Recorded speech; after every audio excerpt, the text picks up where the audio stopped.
Hello everyone, in this video we are going to talk about distributed system, their advantages and how distributed system came into existence in the software engineering world.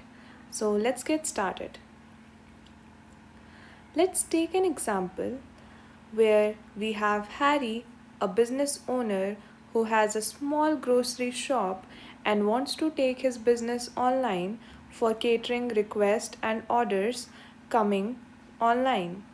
So Harry approaches a developer and gets an application made. Now Harry is able to streamline his business, get able to cater to more requests and grow his business. But with time, he started getting more requests and more customers on the online application. So he tries to scale his application. In this, he tries to add more resources like more RAM, more compute, and more processing to his application. This process of scaling is called as vertical scaling, but this has few disadvantages related to it. Let's have a look. So, firstly, talking about the advantages of vertical scaling. So, it is easy to implement as the whole code is running on one system, hence, it is easier to implement, maintain, etc. We have improved performance because now we have added more resources to the system. Then we have easy debugging as all the logs are captured in one application. We can easily debug what is going wrong with the system. And the latency is very low in this case because there are no inter machine calls. Going on to the disadvantages or issues with vertical scaling. So, vertical scaling has a limited scalability because each system has its upper limit of scaling. Then we have single point of failure. So, say one day this server goes down, so Harry will not be able to take any orders on the online application, hence, he will lose on his business as well as customers will be reluctant to use the online application next time. If Harry tries to uplift the application by adding more resources to it, it would result into the downtime of application because the requests are catered by only one server and maintaining the server would cause possible downtime. Cost ineffective because think of it like using a supercomputer versus using 10 computers of moderate capacity. So it will result into more cost if we hire a supercomputer with high compute, high memory in the place of using 10 moderately powerful computers which can in this case cater to the request equally well. So what is the solution? What Harry can do is in place of scale up, he can go for scale out, that is horizontal scaling. So rather than running his application on one server, he can rent out multiple servers with moderate capacity which can cater to the request coming to his application. So now let's talk about some of the advantages of horizontal scaling. Horizontal scaling is highly scalable as we don't have any limitations on the number of machines we can add to cater to the request. This kind of scaling also has no downtime because we are just adding a new node or new server and the other servers which were earlier catering to the request remains unaffected. This kind of scaling is very fault tolerant because we have the server or the code running in multiple machines.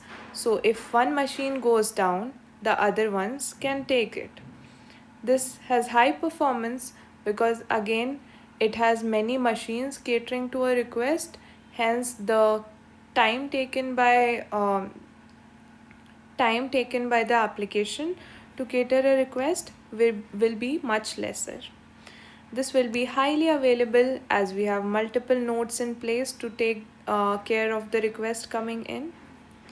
This is highly cost effective in terms of adding machine, as I have earlier mentioned that when we add more machines it is much cheaper rather than renting out a machine which has very high compute and high storage. So now next moving on to disadvantages of horizontal scaling. So we need highly skilled engineers to implement this kind of application because it also requires synchronization between the nodes in order to cater to the request. This has latency higher than the vertical scaling because it can sometimes happen that process A is happening on server 1 and process B is happening on server 2, but then in order to give the response to user we want to combine the two outputs and provide it to the user. So there are network calls which make the processing little slower than the vertical scaled systems.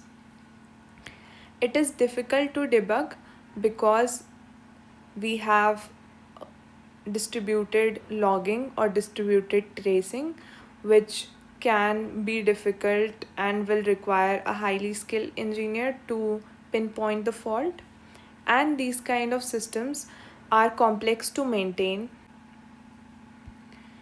So we were talking about the request being navigated to different servers depending on the load on each. But who does this task? So we have load balancers. Load balancer is typically a device that sits between the user and server groups and act as an invisible facilitator, ensuring that all the server have almost equal loads and hence not overloading any servers. So this ensures scalability and availability of our server all the time and also offers an efficient way to navigate all the requests to different servers. This also performs few utility functions that is required by our application like encryption, authentication, web application firewalling, and these kind of utility stuff that is in general needed by all the servers. It also monitors and manages traffic. So now how load balancer works. So say for example we have a user and the user comes in and fires a request.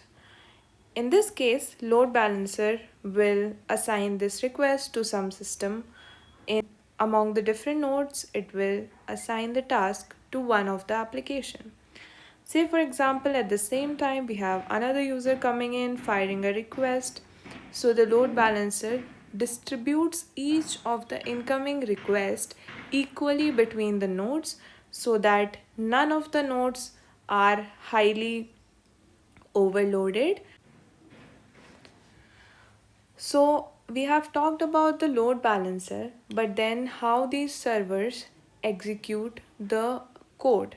So we have the concept of containerization. So applications like Docker help in application containerization, and Kubernetes is used for container orchestration that we will cover in the upcoming videos.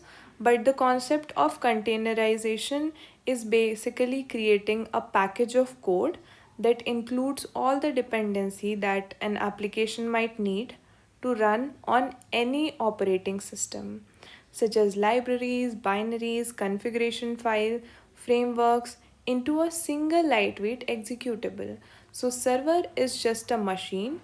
It will need a way to run your code. So containers basically encapsulate all of these dependencies and make sure that server is able to run it. So benefits of containerization is it makes the application highly portable. So for example, I am creating a project, I can containerize it and share it with my friends. it can run seamlessly even in their machines. This helps in isolation, so a code piece or code fragment can run on its own without being dependent on any of its environment. It's highly lightweight and it's highly efficient because it makes the code sharing and code execution on different devices very feasible, and it is very scalable in a way that if you add more codes, it can add up the dependencies and make a fresh container. So that's all for this video. Let's cover up topics like load balancer, containerization, Docker, and Kubernetes in more detail in the next upcoming videos. Stay tuned till then. Thank you.